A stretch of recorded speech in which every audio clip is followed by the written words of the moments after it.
Welcome, everyone, to another episode of Trojan Conquest Live. Trojan Conquest Live is an interactive weekly call-in show for fans and fans of USC football and of college football in general. If you want to know more about the Trojans, this is the place to be. This week, we'll be talking about ESPN's early top 25 rankings.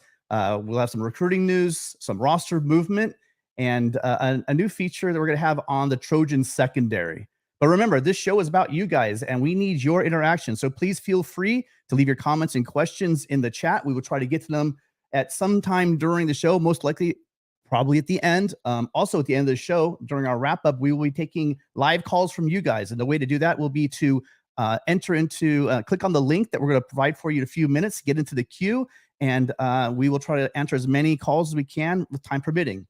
With that said, here is my co-host, Rick. Rick, how you doing, buddy? Hey, Tim, good to see you again. Happy Sunday, a little March Madness action. And always great to talk Trojans to, I guess, end the week or begin the week, however you look at it. Well, in our first section, we're really going to start talking about the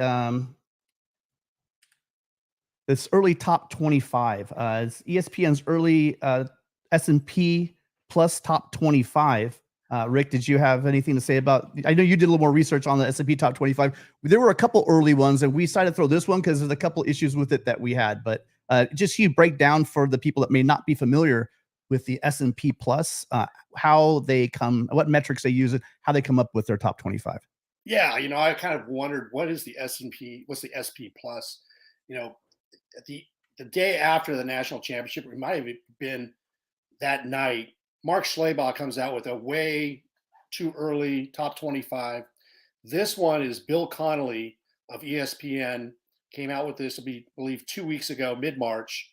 And as it's described, it takes into consideration three factors: returning production, recent recruiting success, and recent history of on-the-field production. So it's supposed to be a predictive measure of most sustainable aspects of football, and quote, not a resume ranking. So that's how they describe it. And these are the top 25 teams now that we've had the transfer portal, high school signing, the second round of high school signing. And here's the top 25. It looks like you have UCLA highlighted as the one of the Pac-12 teams, I'm presuming. Yeah, in the first five, we do have a Pac-12 representation. There are 5 teams, including USC, that are located within the top 25. At 21 is UCLA, coming off their season last year. Again, it looks like the Chip Kelly Express is kind of moving along, going from 8-4 and to they winning 9 games last year, and in the regular season. What do you have any hopes? Now they're going to replace a lot of guys on offense. Anything about UCLA that sticks out to you, Rick? Well, they do get they got a good running back, a transfer from Ball State. I believe his last name is Steele.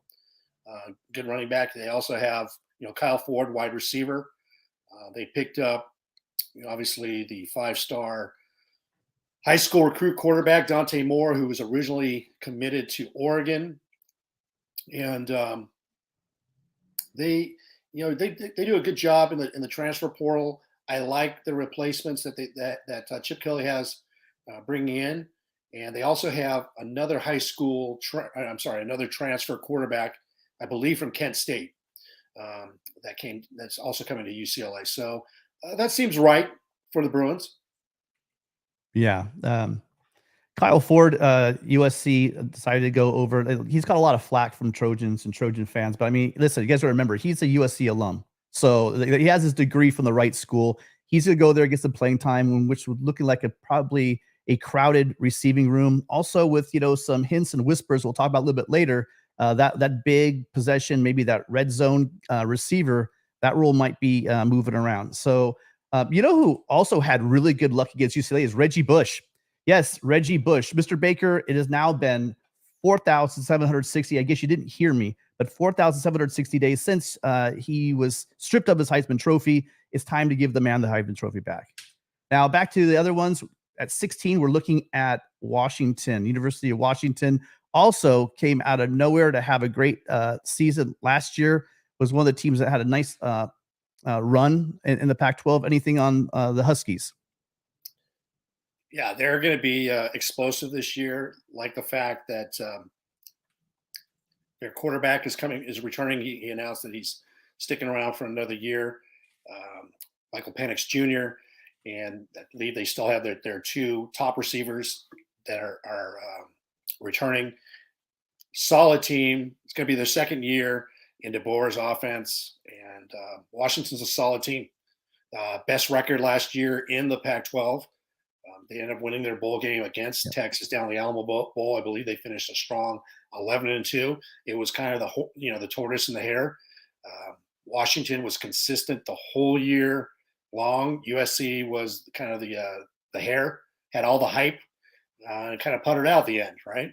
So Washington, I look forward to seeing some great things from them this year. Yeah, they lost 2 games by 7 points each last year to UCLA and Arizona, and with Lott returning. I like. What's that? Tim, I'm sorry. Let me ask you. Looking at those 5 schools there, what looks off to you? Which one looks off to me? If any, what if any of those 5 teams look off? Well, so right off the bat, I'm looking at the fact that TCU took a heck of a stumble. So there's probably lost a lot of production. And remember, this is a S&P, like you said, it has to do a lot with returning production. It's good. They are dropping in 19, but also I know from earlier talking to you, I'm looking at 17. So tell us about Texas A&M, Rick. Well, you can look at Texas A&M. I mean, they say it's not a resume ranking, but come on. Jimbo Fisher is in his, was it 8th, 9th year as the Texas A&M coach. Who is their quarterback? Who's Texas A&M's quarterback? I couldn't even tell you. Yeah. That's so underwhelming. Speaking of quarterbacks, look at number 20, Florida, AR-15. He went to the NFL draft. You have a newer head coach, I should say. And Billy Napier didn't do anything in his first year. Ole Miss belongs there. TCU, I could see that happening because they lost their quarterback, Max Duggan. That guy, that's a lot of production. Duggan was huge for them. Yeah. But Florida and Texas A&M, come on. Again, it's ESPN. What do you expect? Yeah, we remind everyone that this is an ESPN poll. So I'm not sure who has that SEC contract, Rick. Yeah, I guess it's ESPN. I think it is. Bill Connolly with his S&P Plus resume ranking or ranking or whatever you want to call it. He's a pawn.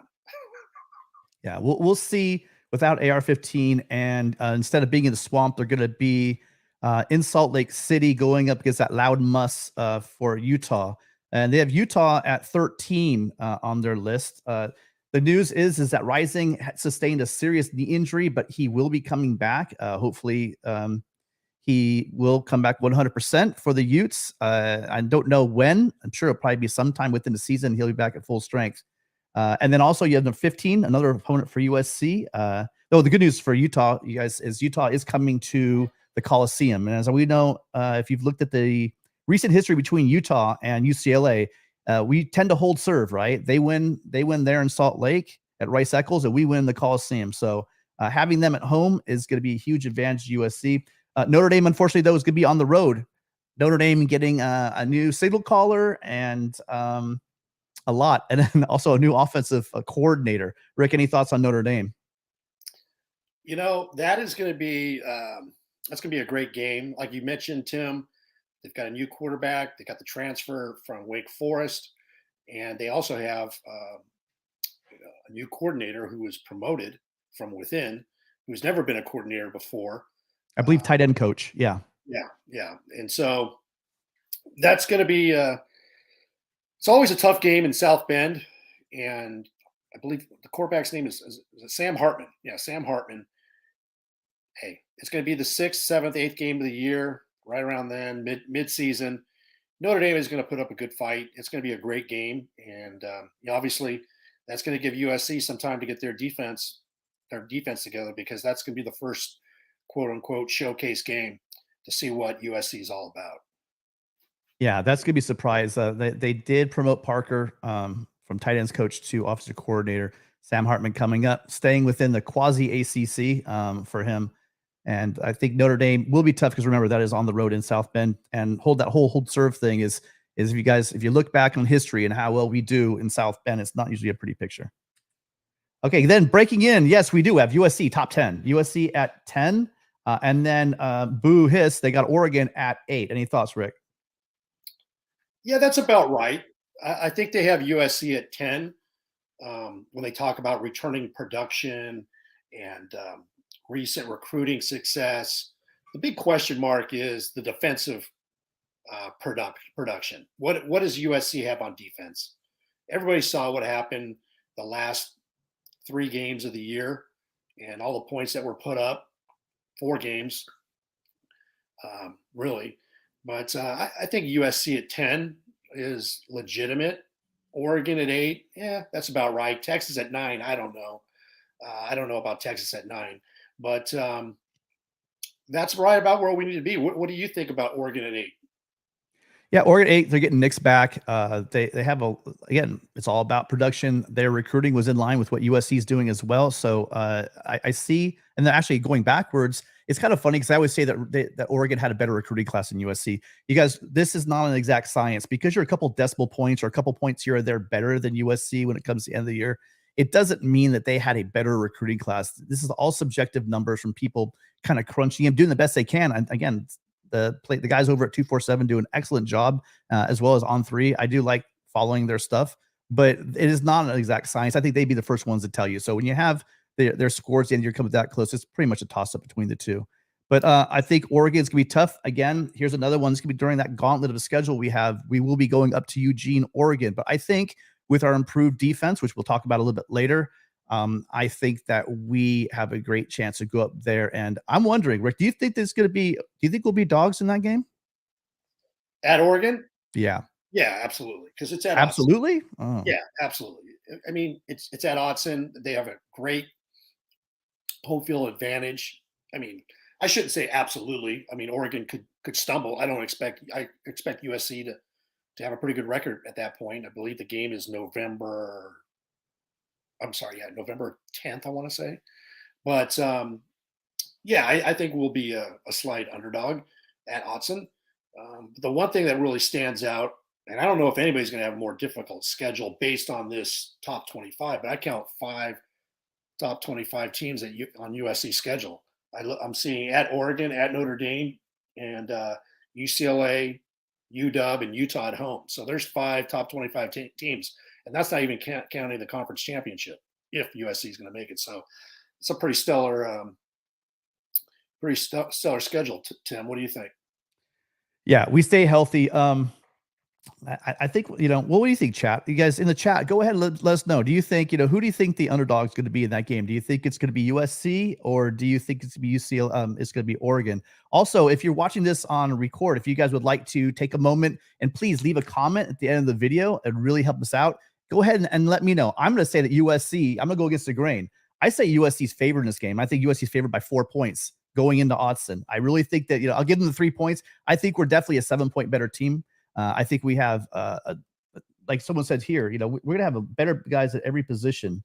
Sorry, they're just top of the rankings. But I think that we're going to have a lot of guys coming in, and we're going to talk about the secondary in a moment here. But I think that the physicality, I think Benny Wiley, when you start seeing these guys are dudes now. A lot of these guys are getting thick, not only their athleticism and their ability. This is also, I got a quote later on when we talk about Alex Grinch talking about, they came in. People forget they installed a brand new defense last year. It was like freaking out. Oh, Riley doesn't know how to coach. Grinch is a bum. They don't care about defense on the West Coast. I got news for you guys. This is the very first year under a new system with new players all jumping around. Guys are injured. I think we're going to see a much better defense next year with improvements all the way around. So with that said, moving into the final top 5. Penn State, Alabama, Michigan, Ohio State, and Georgia. This one was like chalk to me, but for some reason, the one that's weird, the anomaly, I'm looking at Penn State's the one that's sticking out to me. I just blanked out his name, the quarterback, Aller. I know Aller's a pretty hot name. People are saying he's a good quarterback. I'm just saying good luck, Penn State, because correct me if I'm wrong, but they play Michigan and Ohio State. Is that correct? Say that again. Penn State. they'll be playing Michigan because they in the East. They'll be playing Michigan and Ohio State. I would be Yeah. shocked if they win either one of those games. To be honest, Yeah. what do you think, Rick? They're also playing Iowa. So there's three teams right there. Yeah, I mean, yeah, you could put LSU there. You could put Tennessee there. Yeah, do I think Penn State is a number 5 team? You know, you mentioned it. It's the new quarterback, Aller. We'll see, but they have a pretty stout defense. But still, they have to play. Like I said, those 3 teams. Fortunately for Penn State, those 3 games are all at home.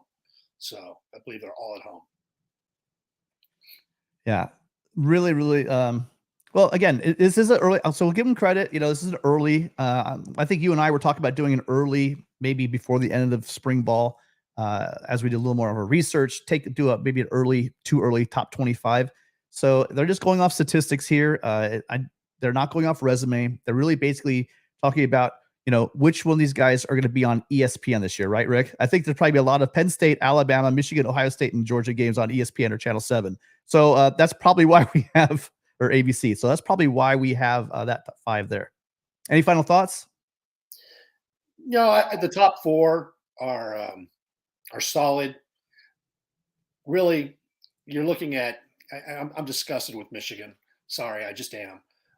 They're a great program, but for whatever reason, they avoid playing a good team out of conference. I look at their schedule, and they only have 2 games all year.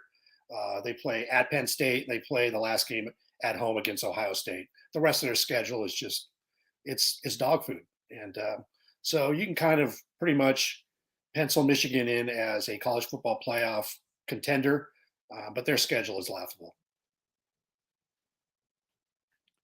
All right. So here's it's for you, Rick. Okay. Gixxer Squid wants to know who will drop and who will rise the most compared to early rankings and final rankings. Gixxer, thanks for the question. I hope you're doing well, my friend. And yeah, I'm taking a look at. I'll pick out 3 SEC teams. Take your pick. Mississippi State, Florida, Texas A&M. They're overranked. They won't be top 25 teams at the end of the year. Go ahead and just mark the tape. And who is going to rise? A team that I don't see on there, or actually a team that I saw on there, yeah, number 25, Wisconsin. I'm bullish on Wisconsin because of the transfer, SMU quarterback transfer, Tanner Mordecai, and you know they got a USC wide receiver, CJ Williams transfer, and I love Luke Fickell. So top 25, I think they're going to be the biggest riser. And then look for those 3 SEC teams, all 3 of them, Mississippi State, Florida, and Texas A&M, nowhere close to the top 25. Yeah, excellent. I would throw in there. Don't forget about our Pac-12 buddies up north. I think Washington at 16. I'm not sure about how much they could rise, but I think I could see them winning another 10-game season.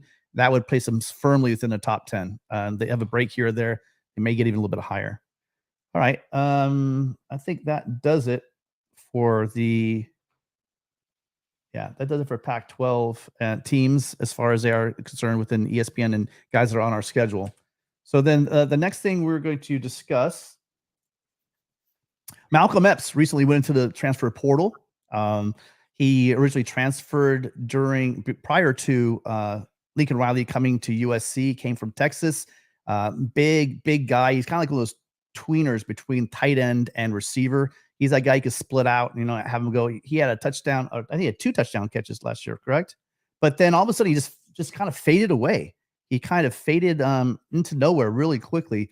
Any thoughts on Epps leaving? Well, when I saw he hit the portal, I was out of town last week. I was checking, and I saw that Malcolm Epps hit the portal. I'm like, that's wild. Seemed like a big target. He's going to maybe get a little bit more production this year in the offense, second year in the offense, knowing that Ethan Ray had pretty much like medically retired. He was an off injured tight end. So I was thinking, well, why would Epps leave? And then it kind of dawned on me like the writing is on the wall.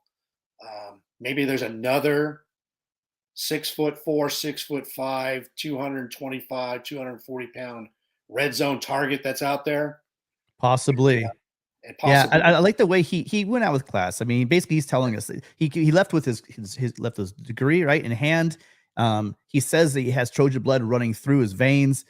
We wish all the best for Malcolm X, but I do believe that he will land somewhere else and be productive. But there's been a little bit people have been talking about lately is the fact that there's a correlation between this other guy. The one of the last key players to the 2023 recruiting class has not signed yet.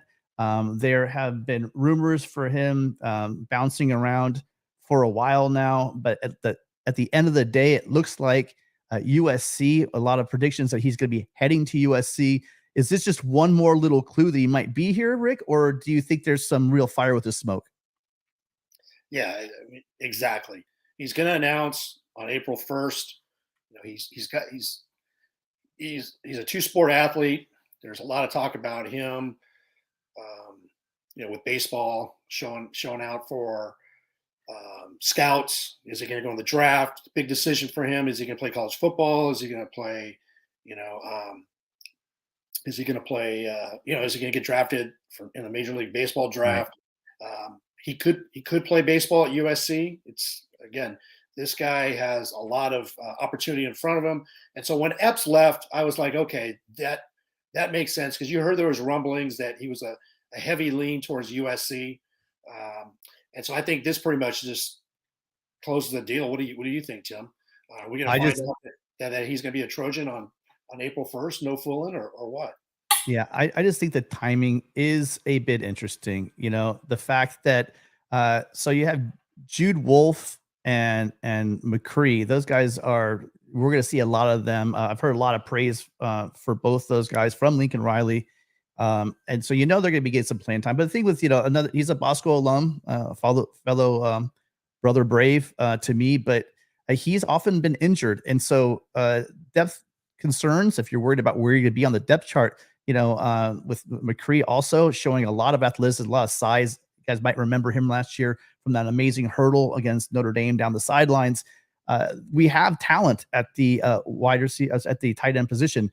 I think there was room though for him in this tight end room if we're not adding another guy like the 5-star dual sport athlete Deuce Robinson from Arizona. So I do think it's going to be interesting. I know that he'll be making his decision sometime between now and April 1st. So it should be coming up very quick. I believe that would put April 1st would be Saturday or Sunday next week, right? I believe. Saturday. So we should know this week what's going to be happening there. And remember also, another thing that's kind of strange is because Walker Lyons is on a mission next year. So he's out. We won't see Walker Lyons. He is a 4-star tight end recruit, but he'll be doing a mission, so that wouldn't be an issue. And then Eldridge and Tabarachi, those guys we both talked about earlier. We see them more as like the H-back role, right? Those guys are just their size. I don't see them being competition for like an Epps or a McCree or a Wolf kind of guy outside. So it'll be interesting to follow this next week. Hopefully, by the time we air, we should know where Mr. Robinson has decided to go. And another point, Tim, you brought up earlier in the show, Kyle Ford transferred to UCLA. So between Kyle Ford and Malcolm Epps, there's a 6'5" and 6'4" receivers, tight end targets, red zone targets. So now Deuce Robinson would be the only legitimate, large 6'5" target. He can step right in, and kudos to the Branch brothers who are close to Deuce Robinson. Those guys have been recruiting like no other, and I think it's a great opportunity. We'll have to find out. Tune in next Sunday to see if Deuce is a Trojan. Yeah, and then also, I believe he's teammates with Rayola as well. So we might get a double whammy. Who knows? Those guys would be a great addition to our roster. So then moving back into quotes and notes, Rick, this week was full. So now we have week 2 of a spring ball. And we had a lot of talking, matter of fact, a lot of candid talking, in my opinion. We know that these coaches tend not to mince words when they're talking about their program, where they've been and where they want to be. Did any quote or any news that you came out of this week stick out with you? Yeah, you were alluding to it a little bit the offseason, strength and conditioning with Benny Wiley, offseason workout program. Lincoln Riley was asked this past week um, about the talent and what he sees on the defensive side of the ball. And he quote, Lincoln says, there's more talent, there's more size, there's more strength, there's more competition on the field at every position right now, and cornerback's no different. So that's what's key, is that's a reflection of their recruiting, the portal, the competition. Basically, all positions are open. Last year doesn't matter.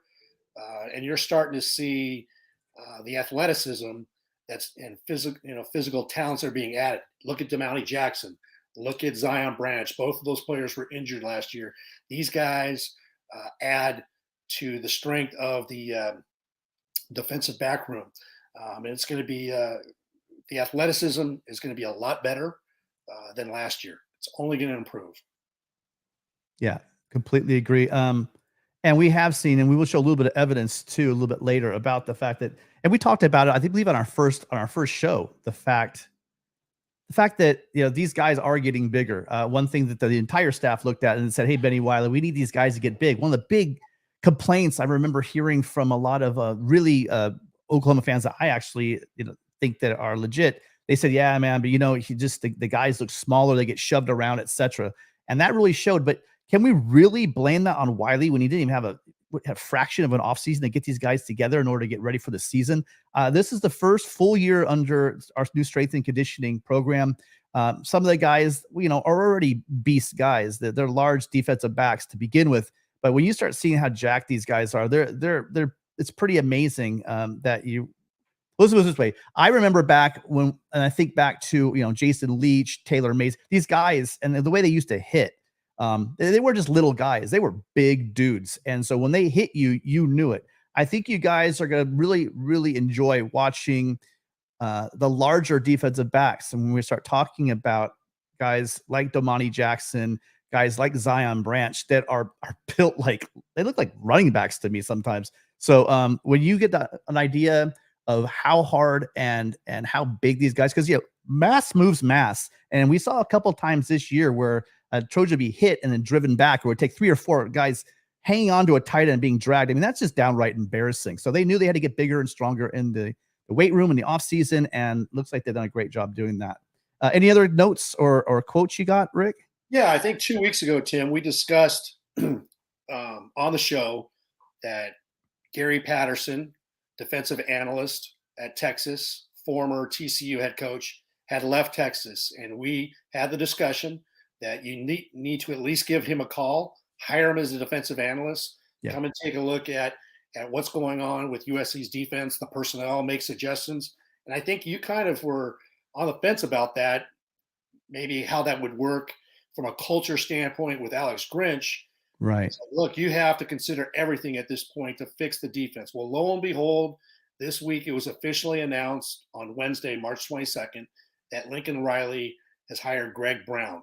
Greg Brown's as a defensive analyst. He's a journeyman defensive coach specializing in defensive backs. He's coached for over 30 years, several stops in college. Most recently, in last year, he was the defensive coordinator at North Carolina Charlotte. He was also the defensive backs coach for that team. In 2021, he was at CU. 2019 and 20, he was the quarterbacks coach at Purdue. He also has 15 years coaching in the NFL. Some notable defensive secondary personnel that he's coached with Rodney Harrison at the Chargers, Samari Rolle with the Tennessee Oilers at the time, and also Blaine Bishop and All-Pro Marcus Robertson. So here's kind of what Lincoln Riley is doing. He's bringing in Greg Brown to focus in on how they can improve the defense. Pretty much, how can you improve the secondary? How can we get the quarterback? How can we get the quarterback to the ground? How can we improve tackling? All the different issues that USC's defense has had last year. What do you think of this hire of Greg Brown, Tim? Yeah, you named it. I mean, we're talking a guy that's coached three. Would you say is it three Thorpe Award winners? He's been at all levels of football. That right there is going to tell you. I would have to say to my right off the bat, if you ask me which unit I was least worried about last year, it probably would have been the secondary. I know I'm going to have some detractors say no. The troubles up front to me was the fact that lack of production. I think we talked about last week or the week before, the fact that, we didn't have a lot of disruptive plays in the backfield. And there was the quarterbacks that felt very comfortable back there. They had a lot of time to throw. I think that when that front seven production gets a little bit better, maybe the linebackers help with the run defense. So we get them in third and long. We know they're throwing. I think that it's going to only pay dividends for USC going forward. Sorry to cut myself short here, but we have a very special guest joining us right now, and Matt Zemek. Matt, how are you doing? Hey, I said I was going to jump on now that college basketball is winding down. So really just wanted to pop in, say hi, and comment on how fantastic a job you're doing with Trojan Conquest Live. It's great to have a Sunday evening show for USC fans from coast to coast. You're rocking it. Great job. And glad to be able to be here. Matt, thanks for tuning in, man. Appreciate it. You bet. So what do you think about the Brown hire? I very much like it. Like, he has a fully credentialed past. Like, you look at his resume and like, that's the real deal. So that's a quality ad. Haven't added Gary Patterson as a consultant. Still seeing if there's a rock that can be turned over there. And maybe that's something where you wait until the summer. Maybe Gary Patterson just wants to chill, which I imagine he probably wants to do after being with 7-win Sark for one season. Like, that would exhaust a lot of people. So we don't have to act quickly there, but that's still something I'm keeping an eye on, because you always want to add value wherever you can. And just my general comment to you guys in terms of what's new at USC. I know that you hit on the Deuce Robinson announcement, coming up on April 1st, sometime later this week. That's obviously a huge plot point this week. But, the other thing was, Alex Grinch addressing the media for the first time since the Cotton Bowl. And, you mentioned Benny Wiley and the strength training kind of taking effect. I do have to say, though, you can do all the strength training and weight room work you want. That doesn't mean you're a better tackler. Yeah. And the thing that Alex Grinch really has to prove this season, hey, the turnover differential was fantastic, and guys did rake the ball. They were ball hawks, but I think the lesson for Alex Grinch is, if the turnovers don't come, can you stand up? Can you hold the fort defensively? And we're not talking about being spectacular, but we are talking about avoiding the avalanche that we saw against Tulane, against Utah, against Cal, making Jack Plummer look like Aaron Rodgers in 2004. With the turnovers don't come, can you stand up and show a backbone? And strength training is not irrelevant. It's not to be dismissed, but gosh, if you're saying, oh, our guys are stronger, well, they still have to be skilled. They still have to know how to get to the quarterback, technique, all of that. So, when I read all of Alex Grinch's remarks, to a certain extent is like, what is he going to say? Like, nothing he's going to say in the offseason is going to definitively decide anything. So from that standpoint, we shouldn't overreact too much. But, Grinch and Riley saying, oh, the guys are stronger. Well, that's part of it, and it matters. But, are you going to be able to make the tackle on 3rd and friggin' 7? In the fourth quarter of a close game? Like, that's the moment. And we're going to find out in South Bend and against Utah, against UW and Oregon. Like, we'll find out where this is all going. But I read what Alex Grinch said, and I went, that's not the most optimistic outlook that I could imagine. Like, I want to see, guys weren't really picking stuff up last November, December. Now guys are really sharp. Like, that's the kind of thing I really would have liked to have read. Well, you asked and you will receive. So my quote from Grinch is this: guys just come with a knowledge base. They don't just come with knowledge base. You're not installing everything. every technique, every drill, expectations, all those things. Everyone loves to go from year 1 to year 2, but that's not the magic elixir either. There's no magic bullet to this. He's talking about the fact that he has a second year with these guys. He has the fact that they have remember, you have players now that can be coaches as well for the younger guys. They were instilling, I think I heard Riley talk about the fact that this time they were still trying to get these guys out of the Helton haze that they were in, and trying to instill a new culture that was their branding and how they want to put their stamp on the program. So I do think that he's saying that they have that knowledge base, right? That they're not installing, they're not installing the defense. What they're doing is they're bringing the new guys in, and now you have the coaches coaching, you have the veteran players coaching, and we can't deny the fact that these guys, not only through Benny Wiley and conditioning and the nutrition program has gotten bigger, but also the fact that they've gone out and they've gotten a number of studs through the transfer portal. And I mean, I keep saying it, and we're going to talk about it pretty soon here, but we got Zion Branch, and this guy is just a specimen to begin with. So I don't think that we're going to be getting trucked by these small guys anymore. I think that USC is going to start being that physical, that assertive guy that we're used to seeing under previous USC defenses, as well as I think someone, I don't remember who it was, but they talked about the gap that you have between the starter and then the backup. And that gap is now shrinking. And when you shrink that gap, it goes to a good old fashioned Pete Carroll thing. Pete Carroll used to often talk about competition, right? Always compete. And you get that competition when the guy behind you is breathing down your neck because he's also a 5-star, or maybe he was a 3-star, but he went from another program and became an all-conference player or very close to it. And now he's right behind you. That competition is going to up everybody's game. Any thoughts on that, you guys? Yeah, speaking of competition, there's a good quote today, this week from practice. Can't remember exactly what was said, but Lincoln Riley spoke about Christian Pierce. He's the safety, high school safety recruit from Rancho Cucamonga. Live action, one-on-one, and basically stood up Darwin Barlow. And for Lincoln Riley to even actually acknowledge that, he said basically a lot of the players that stood out when a freshman's coming in. Okay, this isn't the summer. This is just, he should still be in high school, and he's standing out. That tells you something about this kid was underrated. He's got something to prove. He's coming in. That's the level of player that they're recruiting. Harken back to the days. I remember a story. Anthony Munoz was a freshman, and he went one-on-one with Gary Jeter. Gary Jeter, yeah. Right. Okay. And everybody's like recognized, wow, that's a freshman doing that to Gary freaking Jeter. Okay. Not saying it's the same, but it's a recognizable moment by a safety who's a freshman. And these are new additions to the defense this year. That's going to be fun to watch because there's a higher level of athleticism, physical ability. And so then, like you'd mentioned, Tim, now we talk about a Zion Branch. We're going to talk about Domani Jackson.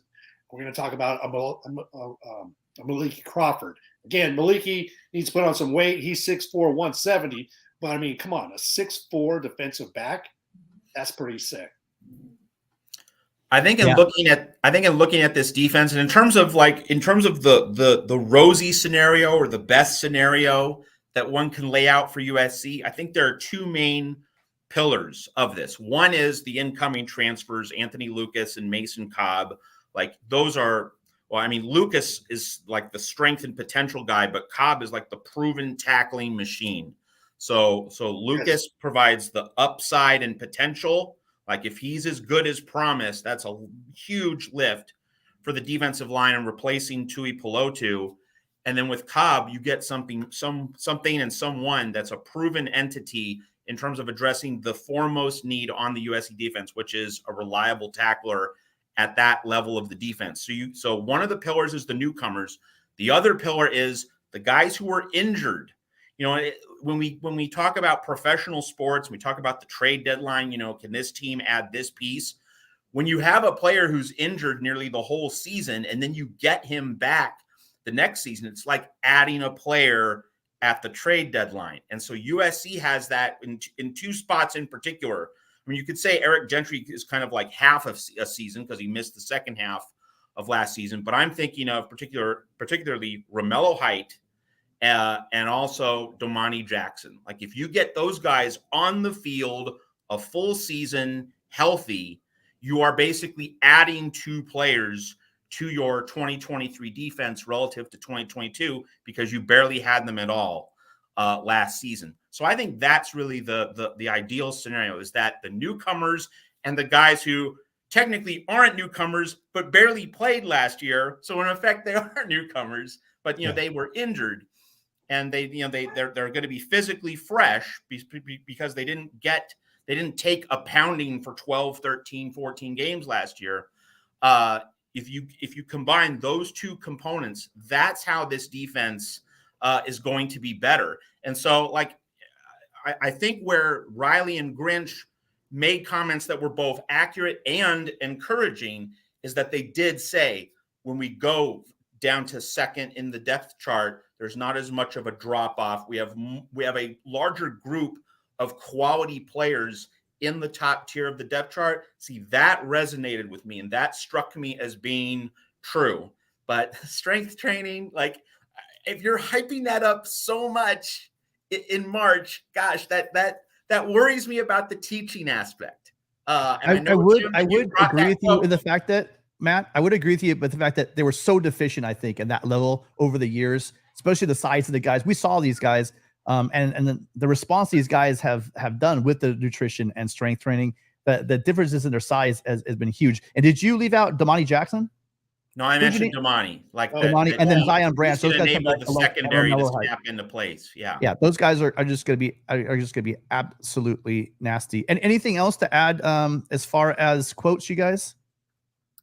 One more funny quote actually we got. It started off. It was last week. Riley was talking, and he brought up the fact he was talking to Carol Folt and President Carol Folt and athletic director Mike Bone. He said, I'm gonna tell Mike and President Folt, you guys told me the weather was going to be a hell of a lot better than it is. Now, do you guys see any benefit from all that rain they got last year, right? Did you see any benefit? Because we're going to be playing up in Eugene, right? We're going to be playing on the road, right, in South Bend. So these are places where you can almost count on rain at some degree. So any thoughts regarding their ability to have a whole week? I mean, I know they do the whole thing. They dunk, even in high school, they dunk the ball in the bucket and they throw it, but it doesn't, when you're a defensive back and they've got a receiver, you look up, there's water in your face. There's all kinds of different aspects to it actually raining. What do you think the benefits were? And what do you think about Riley's comment? I like it. And I just think that, like, this is preparing for life in the Big Ten, right? You go into these stadiums in late October, early November in Ohio, Michigan, Nebraska, and elsewhere. Like, hey, let's get acclimated, baby. Yeah, it's a perfect opportunity. I mean, we've had 4 months of rain here in Southern California. From early December until now, I don't think there's gone a week without it raining at least 1 or 2 days. So it's kind of the new normal, Right. It feels like. It's funny, though. I get a kick out of Big Ten fans, they're not going to be prepared for the weather. I was just on spring break in Colorado.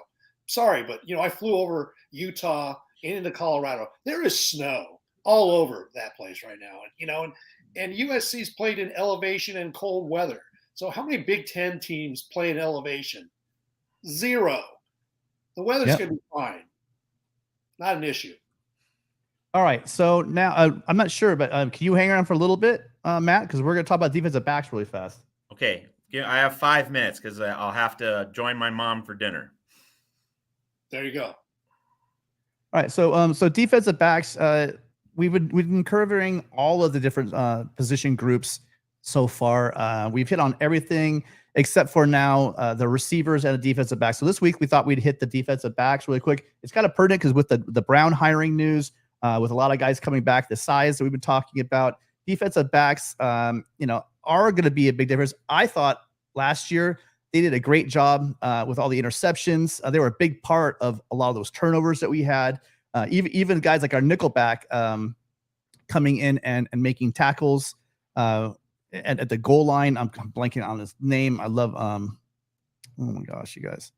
Anyway, what do you guys think about the coming back? Oh, Max Williams, the turnover he had when he came in with his helmet on the ball, the goal line. So the defense, really, we talk about the strengths of the team. A lot of it came on turnovers, and a lot of those turnovers came with defensive backs. So a lot of guys returning, a lot of guys coming off of injury. Any names stick out to any of you guys? Well, I like Christian Roland Wallace, graduate transfer from Arizona. He's played for 4 years. He kind of gives USC that senior leadership, the veteran presence that Mekhi Blackman provided last year. Mekhi came and played very well for USC. He's got a chance to be drafted high in the NFL draft. He was the rock. So I think Christian Roland Wallace, again, this is the new college football where it's the transfer portal. Guys, it's NIL. It's wanting to get showcased. It's wanting to make it into the league. I think, Tim, you alluded to it. The rest of the Pac-12 is USC's AAA farm system. Yes, it is. We get the players we want from Colorado, from ASU, from Oregon, from Arizona. Whether you like it or not, they're going to come for a year or two. Jarrett Kingston, he basically said a couple weeks ago that, he came to USC as a grad transfer on the offensive line. Why wouldn't you want to block for a guy like Caleb Williams? So here's another example. This kid saw Mekhi Blackman coming here from Colorado and show out. So Christian Roland Wallace is here. This is my opinion. I don't know the kid, but there's an opportunity to play and to win, to compete for a national championship, to get to the playoff. I think, quotes and notes earlier in the week, running back Marshawn Lloyd from South Carolina was texting with Caleb Williams because they grew up together. And he said, why don't you come and win a championship and go to the league? Here he is. Okay. So I think, Christian Roland Wallace is going to provide a great example. Jacoby Covington, he was a transfer last year from Washington. It's going to be his second year in the system. I think these two guys are going to provide some leadership. You also have Sierra Wright. Sierra Wright is showing out in spring ball right now. And he played, I think he started 11 games last year, played in every game, but started 11. And then, like you'd mentioned, we got Domani Jackson, who's going to be in the mix. I think those four guys right there are pretty solid. And then you've got, you've got your Prophet Brown, Fabian Ross, Josh Jackson are going to be in the mix as well to provide some playing time. Matt, what are your thoughts? Domani Jackson did not play a lot last year, of course, as we've talked about because of his injuries. But one of the things I noticed is that people who cover USC, the beat writers, analysts, fans, a lot of different people who come at USC football from a lot of different vantage points, but who all follow the program and care about it. A common thread was when Domani Jackson was on the field for that brief time, he was able to play, everyone else in the secondary seemed to be in his or her right role. Everyone seemed to fit when Domani Jackson particularly was on the field. So I'm really interested, I'm going to be really looking at this team early in the season. And I know that, it's a backloaded schedule. So we can't make overly definitive pronouncements about what happens against San Jose State and Nevada. But nevertheless, that's going to be something I'm really going to be looking for in terms of, how does that secondary fit with Domani Jackson on the field? And if we get some carryover from last season in terms of Domani Jackson being the guy who kind of enables everything else in the jigsaw puzzle to fall into place, that'll be an early season indicator of how cohesive this secondary might be. And the other thing is, and this is something our friend Mark Rogers, who is the founder of the Voice of College Football, he's the reason we're here on Trojan Conquest Live.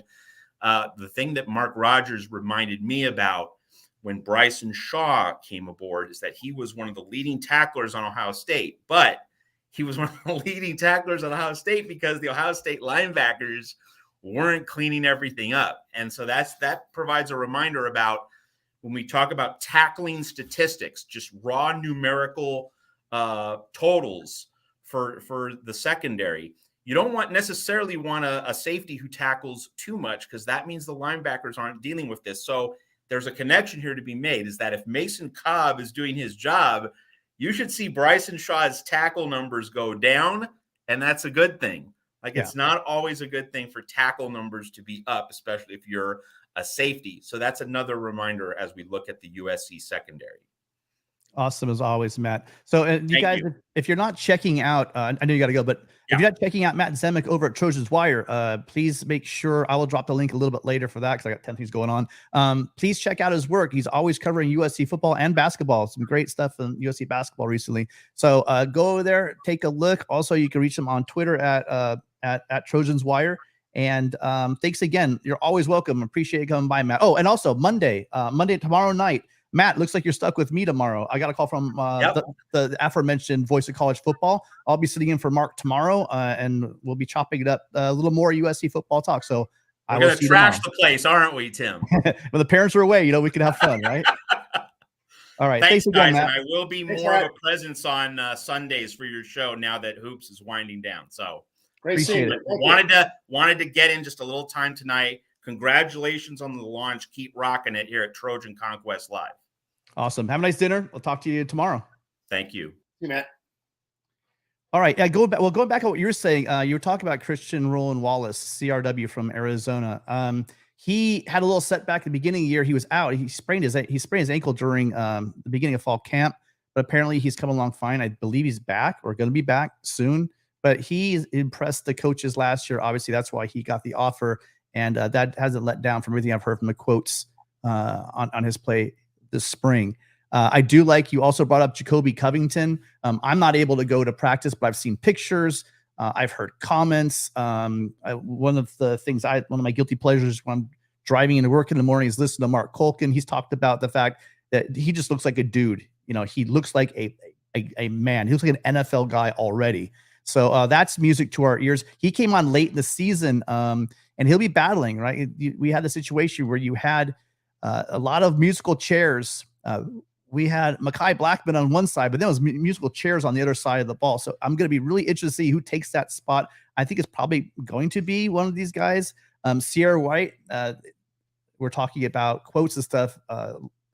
Lincoln Riley had a lot to say about him. He says, quote, his improvement and some of his playmaking he's had. The differences he's been as substantial as anybody on a roster the past 6 practices. So don't count out Mr. Wright as well as one of those guys filling in and getting a lot of time at cornerback.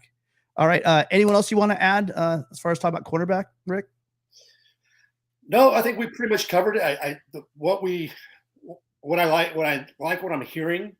Obviously we can't go to practice. We see videos, we get quotes, but from what we're hearing, I think the physicality is at a higher level than it was last year. When you hear names like you mentioned, Sierra Wright, you hear with Christian Pierce, the physical presence that a CRW brings, as well as Covington, just the physical specimen that he is, and obviously Domani Jackson and Zion Branch, that guy's a gym rat. So looking forward to a more physical, athletic secondary and to see what it'll bring come next year. Yeah, and then the safeties also going to be very competitive as well. We're talking about the competition at cornerback, but when you look at the safeties, you got returning stars in Kalen Bullock, and Shaw and Max Williams. But there's some other promising guys there. And the thing is I'm wondering, who's going to lock down that safety, and then the next step's going to be who's going to get that nickel position. We saw like Latrell McCutcheon a lot at nickel, and we saw some Max Williams at nickel. My hopes are I think we were sure. One thing we do know will be out there is Kalen Bullock, who was, I believe, one interception behind. I always forget his name from Utah. Clark Phillips III. Clark Phillips III. Only one interception behind him, and he was I think it was 6 and 7. I think as far as interceptions, I'm sure exactly on those numbers, but we know he'll be back there. I hope I don't overhype it too much, but Zion Branch is just a big guy, a great story. Obviously, the brother of the freshman Zachariah Branch, who's coming in right now. But he had an interview recently. If you guys haven't, go to USC Athletics and watch the interview of him talking about his injury, how he kept his head up. He's got the right attitude. Clearly, he has the bloodlines. The 3rd week in a row, I'm thinking of bringing up. He's a relative of Cliff Branch of Raiders fame. So I can't wait to see him getting on the field. I think the competition at safety is only going to bring out the best in this unit. Any final thoughts on safety, Rick? Yeah, Zion Branch, this kid's a specimen. 6'2", 210. like I said, he's a workout fiend like his younger brother. From what I understand reading, he, as you can quite remember, he would go out in warm-ups the second half of the year knowing he couldn't play, but the coaching staff allowed him to do the drills. He was able to do that because he wanted chemistry. He wanted that connectivity with the team. Guy buried himself in the playbook. He's learned all three positions, strong, free, and nickel. Don't be surprised to see him play wherever he can. The guy wants to be on the field. He's going to be a difference maker, in my opinion. But having a child that has suffered a leg injury, there's nothing more important than getting that connectivity back with the team, going to practices, being on the field, on the sideline for games. It's huge for their mental being, knowing that, hey, I can contribute, and learning the mental side of it, of the game. So I think Zion Branch is going to do some spectacular things. I think between him, as you'd mentioned, with a returning All-American and Kalen Bullock, and then you have also a Bryson Shaw, and you got McCutcheon, you got Jalen Smith, you got Max Williams. There's a lot of different pieces and combinations that the coaching staff can take advantage of experimenting. Like Matt had mentioned, the first half of the year it's not going to be as difficult. So that is the time to see, hey, which different player combinations are working for us in different situations. It's understanding. It's kind of like a second half of the basketball game. I don't know if you watched any of the games today, Tim, but San Diego State and Miami came back in the second half and made adjustments. And so hopefully our secondary will be making adjustments and we'll be better this year. So what you're telling me is there's no Big 12 in the Final Four? Is that what you're saying? After all the hype for the Big 12 basketball teams, that they're completely locked out with Texas going out? Yeah, interesting. I guess not. There's no SEC teams in there either. Interesting. Well, or Pac-12 or Big 10. Yeah, so we'll wrap it up with the safeties, right? So we do have the returning guys, Bullock, Branch. We got a lot of experience, Shaw, Max Williams, and then you talked about Christian Pierce, right? 6'1", 190, probably bigger than that. And that point where he stood him up, because if anybody saw Barlow just wipe out that Bruin at the goal line, you know what kind of power he has, and the fact that Christian Pierce was able to stand him up in the hole and bam, just stop him his tracks, enough for Riley to be like, wow, stop and bring it up. It shows that the physicality is changing on this team. So that wraps up our game time. Moving into postseason wrap up, post-game wrap up. We're gonna take some calls. I dropped you guys. If you take a look, I dropped the call link in there. You guys got to click on that link, and you can join us here in StreamYard. We're still working out the kinks. I think hopefully next week we'll have a phone number for you guys to call. But for right now, we're limited just to StreamYard. So we have a couple people in the queue. We don't have a lot of time. If you want to jump in and have a couple quick words with us, maybe some comments, some questions, we'd love to hear from you. Also, if you're watching this, we're still looking for comments. I'm going to try to address a couple towards the end of the show. And if you're watching this on tape and you're watching, please leave us a comment. Also, you guys are watching right now. Once we wrap up, if you want to go ahead and go back in and leave us a comment, we'd really appreciate it. It really helps grow the show. And if you haven't already, please hit that like button as soon as you can. So first up here we had in the call was John. How you doing, John? Hey, guys. John does the Michigan show for Mark Rogers TV. How you doing? Absolutely. You guys are doing a great job. I was just on the drive home from hanging with the fam, and thought I listened to the show. I can listen to Matt talk football all day. Anytime he comes on to anything, it's a treat. But I did want to address, so obviously tomorrow night also is Big Ten Live, so anybody can come to that too, from 6 to whenever we stop. But anyway, so Rick mentioned something about the Michigan schedule. So I'm the first person who called for Ward Manuel to get fired, because I think that getting rid of UCLA was a mistake. I'm all for competitive games. You guys do play Notre Dame, and that's obviously something to your credit. I did look at. I was thinking, but I think USC schedule is pretty much at the same place. And then I checked Sports Illustrated and I checked FB schedules just because I wanted to see the rankings, and Michigan's actually like 40 places higher on the and they went by win-loss record. So you know, I can't say that that's a perfect system, but I will say I think it's more on par than what was. I don't know. What do you guys think? I'm gonna throw it out John, there. if you want to get if you want to I get love the Irish on your schedule, you know, it's pretty easy. We can show you how to do it. I mean, you guys used to do it. I'd love to do it. You refused to play them, then you played them a little bit. You know, you went 40 years, you didn't play them, and then you played them a little bit, and then you went off, and you guys are on your current hiatus again. You could be like USC and play them, I don't know, every year except for maybe World War II and COVID, like we've done. If you'd like, I'd love to do that. I'm sure they take your call. I think we gotta. It would be great if they could join a conference. But I guess you guys figured out how to do it without a conference, so it is what it is. But yeah, I think the two are kind of, at least based on the actual what I've been seeing, they're pretty close. I would say it's a little closer than what these rankings are saying, 98 to 52, 98 USC, 52 Michigan. I think it's closer than that. I think that's a little unfair. John, I love you, but come on. Let's look at the beginning of your schedule. Yeah. Mm-hmm. Okay. Big Ten teams love to do this, specifically the pillars of the conference. Yeah. Michigan and Ohio State. It's like, we're not going to let you leave home for September. Yeah. You know, it's crap. I hate it. I hate it. And that factors in because that's so easy. I don't remember a time where USC had 4 home games in a row. It's never happened. Yeah. So, I can't wait to play Texas. You start off at East Carolina. Terrible. Then you welcome UNLV.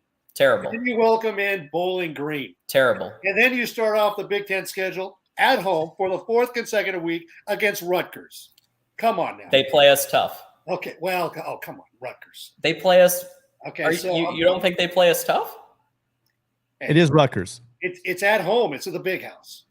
They play us within. I mean, maybe that says something about Michigan, but they've always played us tough within 7 points. I mean, we barely pulled off overtime in 2020. We were a really bad team that year, but they've historically played us tough with Shiano. Now, with any other coach, no. With any other coach, it's like 78-0. Those types of ridiculous games. But Rutgers is an opponent that punches above their weight against Michigan. Okay. And I'm looking at Wisconsin. They're not on your schedule this year. And so the only 2 teams that are preseason ranked are going to be at Penn State and obviously home to Ohio State. I don't know what numbers you're looking at, but USC has 5 teams right now, preseason top 25. I know it doesn't mean anything. It can change, just like Michigan can have maybe 4 teams that finish in the top 25 that's at the end of the year. But you know, pretty much every year for almost 100 years, USC has played Notre Dame. Yep. And now we got Oregon, we True. got Washington, we have Utah, and we have UCLA, our other rival. So, you know darn well that every year, whether or not Notre Dame is good, it's going to be a challenging game. Michigan is an all-time top 10 program. Am I telling the truth? That's a great comment. What is a Rutgers? I love that. Yeah. So just schedule it. You know, it's great that you play Ohio State every year. Give us more. Top 5 opponent, and then Penn State was a top 7 opponent at the end of the year, and beat Utah in the Rose Bowl. So all I'm saying is give us more. I'd love more. Listen, I'm all for, and this is why I'm excited for playing Texas, and I'm excited for playing Oklahoma starting in 2024, and then 2025, 26 is Oklahoma, 27 is Texas. All I'm saying is that USC's. Do you guys think that win-loss record is not a good way to rank? Because that's what Sports Illustrated, FBS schedules. I'm just saying, like there are strength of schedule rankings which put Michigan ahead. That's all. Well, I don't see it. I don't see it because look at the teams last year that are preseason ranked this year on USC schedule. Notre Dame, Oregon, So Notre Dame lost to Stanford. Notre Dame barely beat Cal. Notre Dame lost to Marshall. I mean, they had good games too, but I'm just saying they're spotty. Notre Dame was a tale of two seasons for them, right? They were spotty, but then they figured out their identity. They rallied. And they rallied in the end. Yeah. So I mean, they did okay. Yeah. They righted the ship. So they're a solid team, and they're going to be another year in. They're going to be another solid team. They've got the talent. They got Sam Hartman this year as well. So they're going to be a different team. They should make some waves. You look at USC schedule; they do have 5 teams in the top 20. Yeah, like Rick said, 5 teams in the top 25. I don't think that the West Coast ever gets enough credit. Thank goodness we don't have to play the Beavers because those guys are. Oh, sorry, Connor. you guys lost your corner, so I'm not that worried about you guys. But you did get DJ Uyungale, so there's some bonus there. I think the conference is strong. I don't think that in general we could talk all day long. The fact that a lot of these people, I'm not sure what metric they want wins and losses. Yeah, we do have a soft schedule to start with, but the last 6 games we finish up with are pretty damn tough. I put that with anybody's schedule in the country. I agree. I'm just saying it's on par. I actually was kind of surprised that Michigan was that much higher ranked. I thought it would be on par. Did I say 6? I'm sorry, I forgot about Cal. Okay, so 5, but 5 out of 6. Hey, if Rutgers plays Michigan tough, and John's going to go ahead and stake that claim, I am. Cal is a tough game. Fine. Cal and being going to be at Strawberry Canyon for the last time, the foreseeable future. Hey, Cal's Cal. Yep. All I'm saying is it's competitive. I'm looking forward to us playing in 20. I hope we get to play in 2024. Although I think it's Ohio State that's going to be, from what I understand, it's going to be Ohio State. That's the rivalry that you guys will have out of the two of us. But I'd love it for it to be Michigan. That'd be awesome. All right, so we got some calls in the queue. John, any last thoughts? Just tune in tomorrow night to Big Ten Live. 6 to 8 is Mark Rogers, and then 8 onward is me. I'll be taking calls. I'm especially encouraging people who've been making salty comments in the Michigan Wolverines football channel. Instead of making a comment, just go ahead and call me in. We can debate. We can chop it up. It'll be great. All those California guys here on the West Coast, that would be 3:00 Pacific, starting with Mark Rogers, and then at 5:00 moving over to John and kind of call-in show. But thanks again for stopping by. We appreciate it, man. Great job, guys. Thank you. All right, next up we got Robbie. How you doing, fellas? How's your week been? Our week's been great. Did you have any questions for us?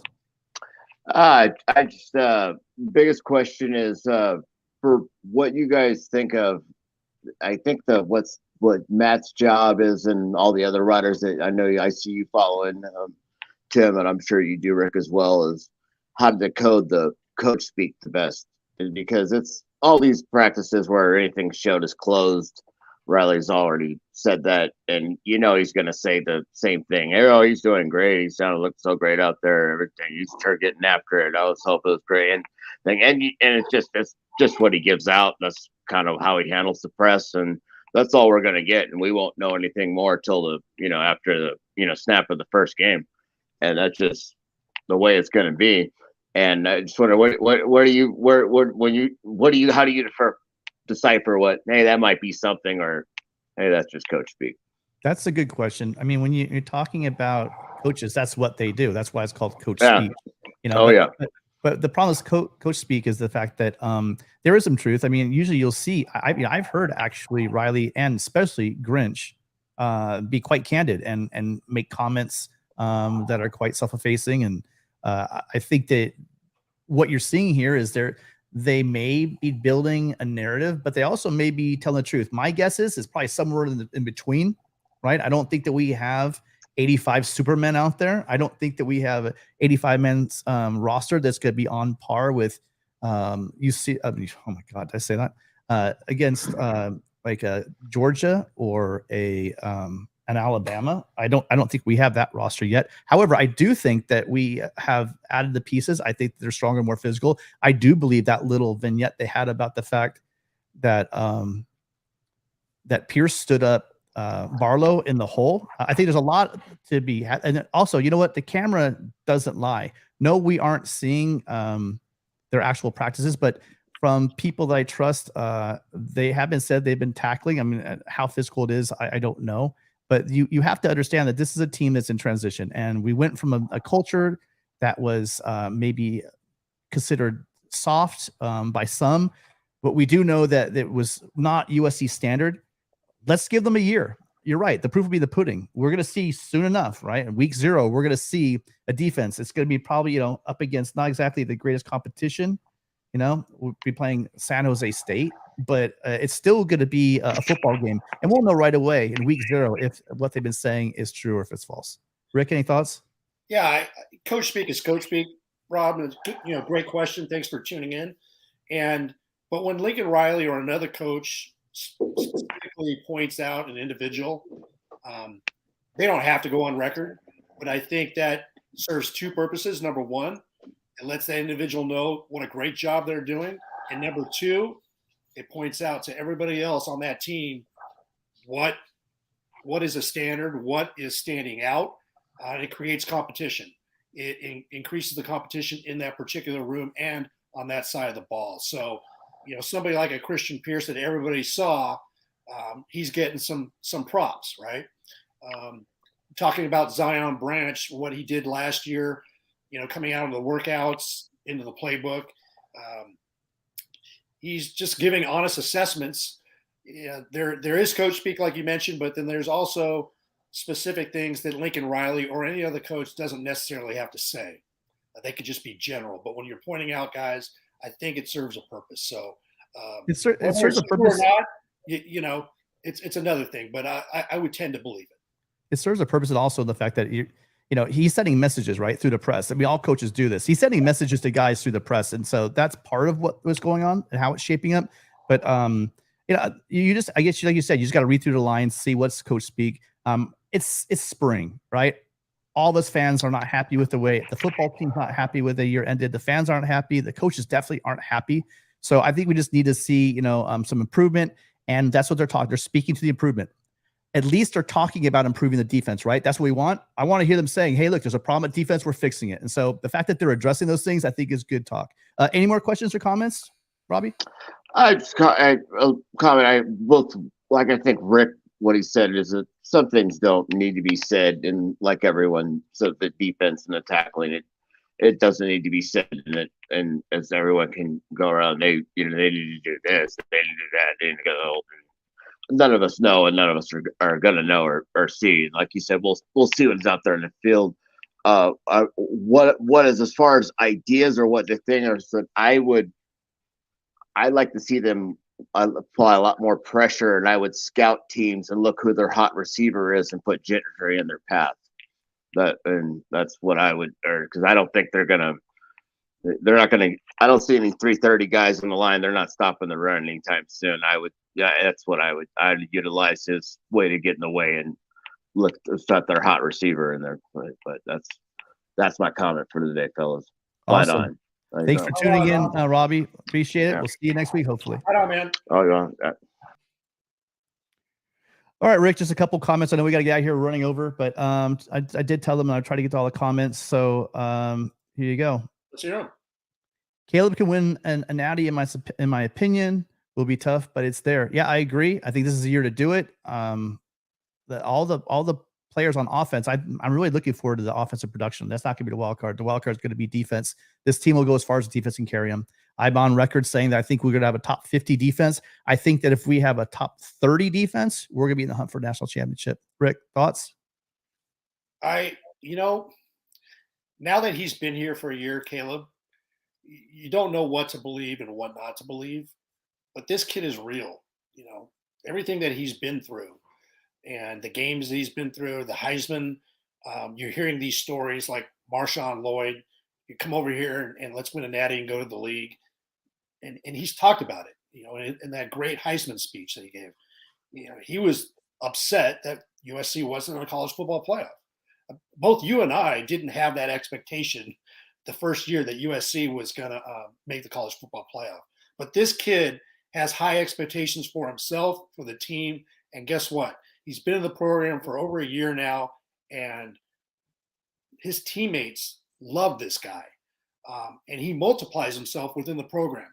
So, yeah, it's going to be tough, but if that's his goal, I'm not second guessing the guy. I love Caleb Williams. I love how hard he plays and what he demands of himself and the team. So it's going to be a fun ride. That's all I got to say. Awesome. Yeah.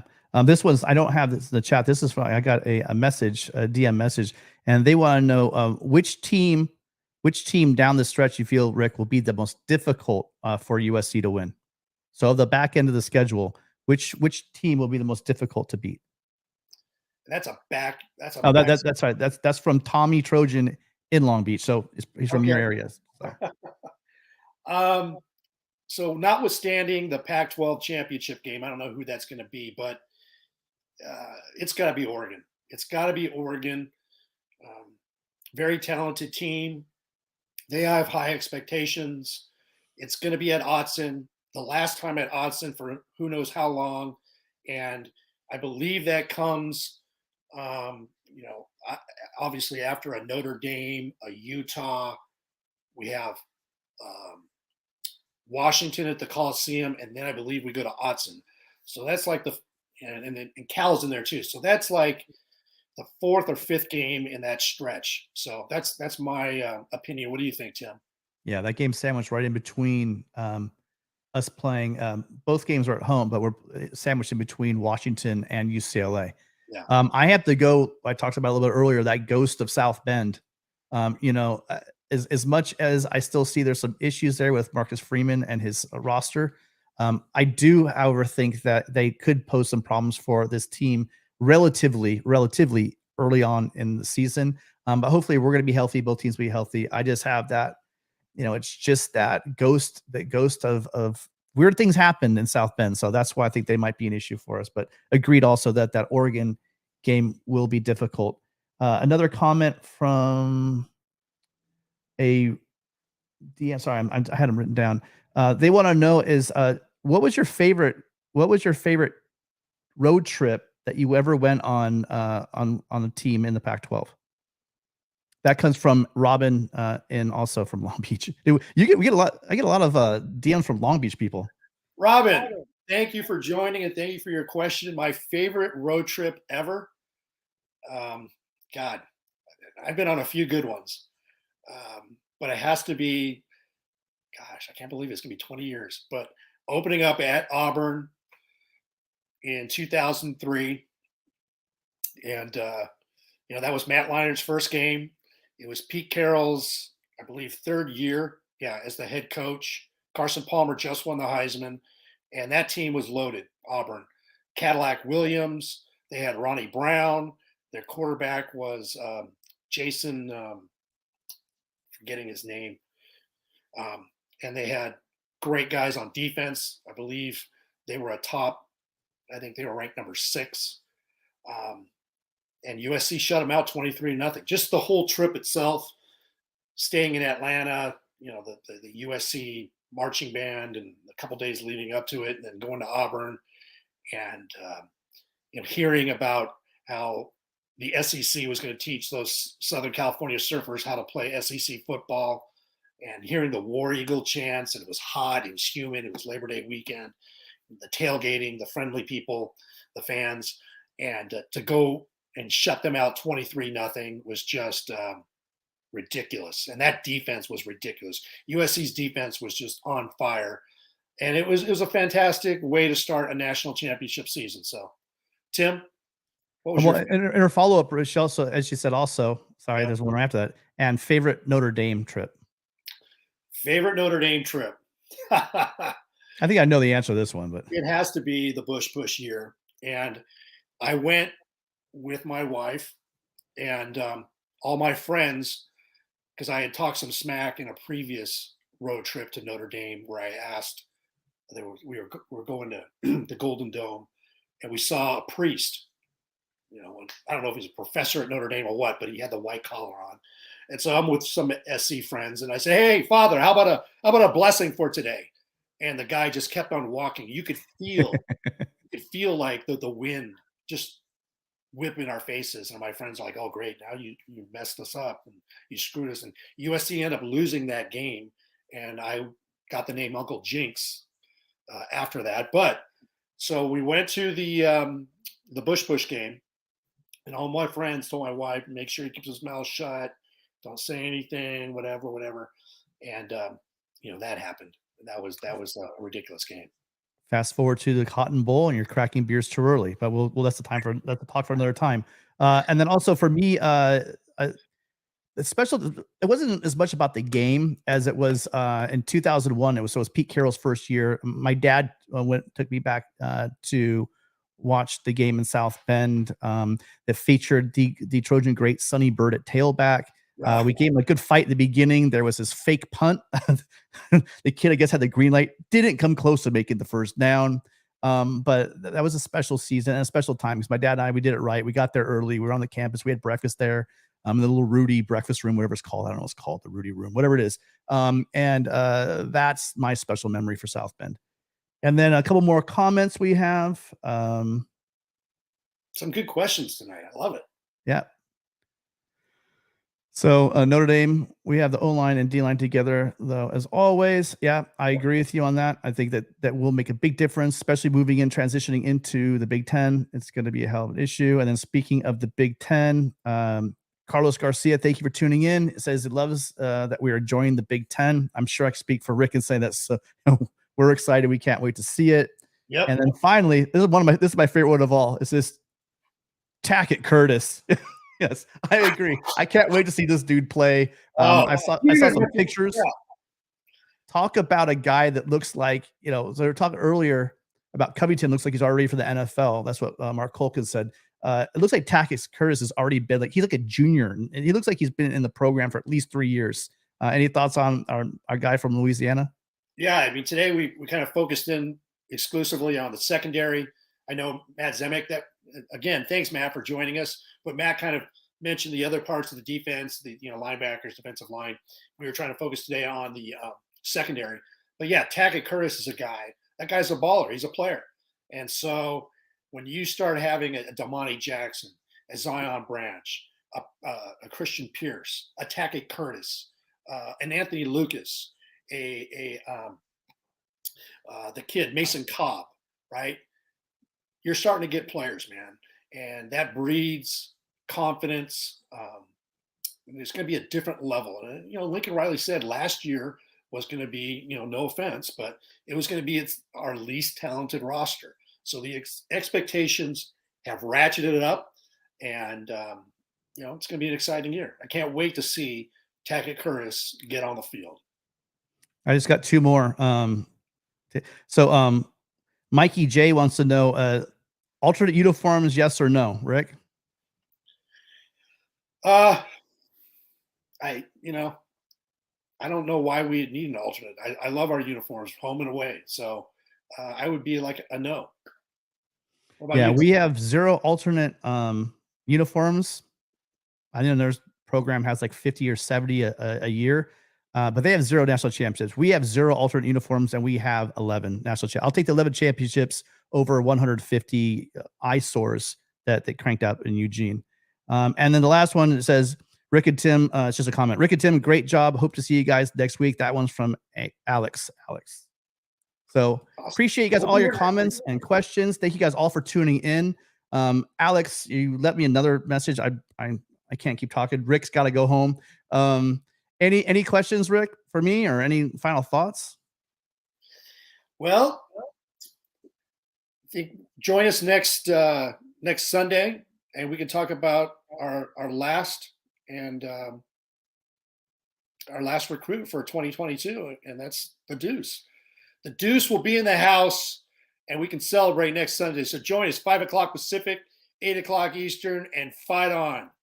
Absolutely. Yeah, we'll see you guys next week. We'll be talking about that Deuce announcement. We'll also be talking about the wide receiver room. I think that you're going to be really happy with the guys that we have. Dorian Singer coming in, as well as the freshman coming in, Zach Branch. He's going to be a monster, but we're going to talk about all the guys returning as well. So for Rick, this is Tim. We'll see you guys next week. Have a great week. Fight on.